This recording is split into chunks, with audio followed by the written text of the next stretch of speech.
বিএনপির ভারপ্রাপ্ত চেয়ারম্যান তারেক রহমানের সঙ্গে লন্ডনে সাক্ষাৎ করেছেন ঢাকায় নিযুক্ত যুক্তরাষ্ট্রের ভারপ্রাপ্ত রাষ্ট্রদূত ট্রেসি অ্যান জ্যাকবসন। জুলাইয়ের দ্বিতীয় সপ্তাহে তাদের সাক্ষাৎ হয়। বুধবার বাইটিভিকে এই তথ্য জানান তারেক রহমানের পররাষ্ট্র বিষয়ক উপদেষ্টা হুমায়ুন কবির।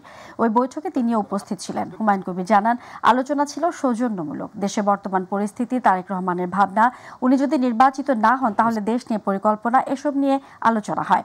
যুক্তরাষ্ট্রের ভারপ্রাপ্ত রাষ্ট্রদূত ট্রেসি অ্যান জ্যাকবসন ব্যক্তিগতভাবে তারেক রহমানের সঙ্গে পরিচিত হতে এসেছিল বলে জানান হুমায়ুন কবির।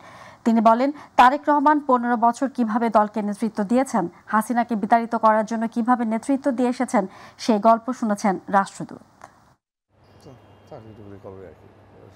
13 জুনের বৈঠকের পরে সরকারের তরফ থেকে ব্রিফিং করা হয়েছিল, যেখানে আমরাও ছিলাম প্রতিনিধি হিসাবে, যে রমজানের আগেই ইলেকশন হবে।